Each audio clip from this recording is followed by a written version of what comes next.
But they all say the same thing, man. It's like in real estate, I think in upfront you can make more money with commission when you sell the house. But I think recession-proof and market-proof insurance is the way to go. It's just, it kind of comes down to just what's more important to you. Right. You know, there's always pros and cons to every Each thing. business, and thank goodness there's not a best one, in my opinion, because Yes. then we'd all be fighting over the same one. Sure. I just think another thing, my dad told me this when I was growing up. He said, "What do you want your perfect day to look like?" Wow.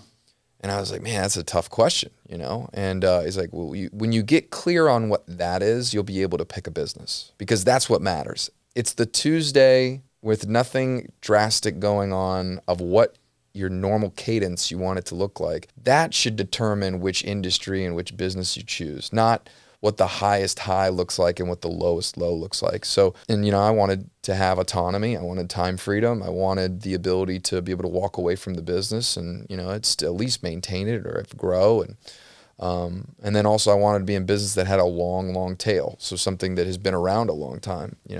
Technology is one of those things that is very sexy right now, and it's in everything. And, it's even, young kids getting out of school, they want to be in the latest tech, which is super fun. But also some of these businesses have been around for 6 months, 8 months, a year, right? You don't know if they're going to have these longevities. Insurance is one of those businesses. If it's not the oldest, it's one of the oldest behind banking in regards to just that it's been around, and it's evolving and it will always change. But seems like a pretty reasonable prediction that as long as we're still giving out credit, that we're going to have a need to be able to insure that stuff. So I think it just depends on what somebody wants, and I think it just depends on what's important to somebody. No, you're right. That's true. I was very close to getting into insurance. It's right there. Like imagine a fork in a road. There's real estate and insurance and mortgages. And I went to real estate with my uncle, my family went to real estate investors and a family thing, and I jumped into it. I'm really happy. It worked out really well. Yeah, we're trying to make insurance sexy again. Yes. It's and the no socks. You guys are doing a great job at it. Yeah. I remind you guys. I mean, so my wife and I we met your brother in Rod, and after that, like whenever my wife will talk, your name comes up, she calls you the brothers. All you three are the brothers, right? I love Insurance that. brothers. And you guys are. Even though Rod is not your blood brother, but he's your brother. Yeah, totally. And you can see it. Yeah. You can see the fact that, you guys are so connected. And y'all all are tall, good-looking, well-dressed individuals in making insurance sexy again. Dude, you're so committed. And this is not just to kiss your butt on camera. You know how I feel about you. You inspire me sometimes. I appreciate that, man. Vice versa. You wake up in the morning, you do these workouts with your team every day. You have beautiful wife, beautiful family. God bless you for that.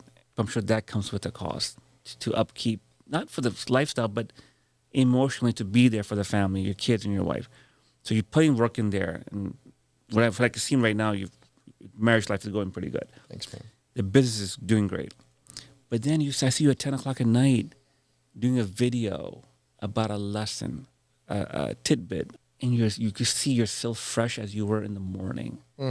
Very similar to Patrick Bet-David. Wow. Like, you see Patrick in a suit at 12 o'clock at night coming off a private jet, and you can see the same person. Coming back to Patrick Bet-David, he'll speak on stage. I saw him just like this close. He'll go for hours without peeing. Standing. He's 45. I'm 42, turning 43 next month.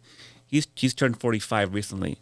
How old are you? Just turned 40, the big 40. So you're in the club. See, the body changes a little bit, right? But the guy stands. He just has the mental fortitude. Tell me, what's your secret sauce, man? Well, I don't know if I have a secret sauce, but I mean, if I had to nail down something, I would just say that the body controls the mind.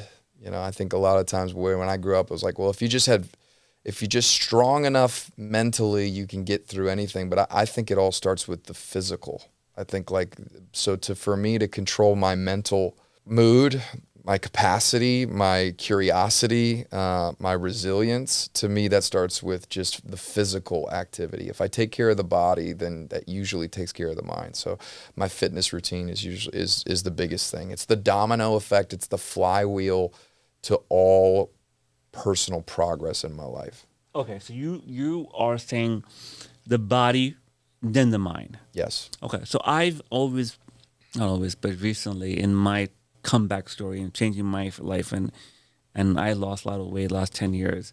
I made a lot of changes in my lifestyle. I felt, I still feel, if the mind is strong, they can go ahead and make the body stronger, the business, your marriage, all that stuff. And I'll tell you why. The same way we do reps for the arms and push-ups, right? We're doing resistance. Self-development for me strengthens the mind. Yes. So when I have a trainer, I'm in the gym and I'm tired at 10 o'clock at night, I want to go home and I had a rough day, the mind for me kicks in and overtakes the body. I love that. I think they work hand in hand. Yeah. I think they reciprocate. For me, I could just say for me, when I'm priming, like if you would go to Tony Robbins, by the way, Unleash the Power Within Incredible. Amazing. He calls it priming. And so psychology and physiology make up your state. Yes. Right? And so much I think of fitness is people think fitness is just, well, this is me getting in shape, me being healthy. For me, it is not. For me, it's I have to prime my physical body to create the energy that I want throughout the day. And if I don't do that, I have to use willpower. And willpower does work, and it's important at certain times. But for me, willpower is not sustainable. Willpower is hard. Willpower is I'm having to beat against the current. Willpower is it's just so difficult. But when I'm in flow state and when I'm charged, I'm not using willpower. It's easy.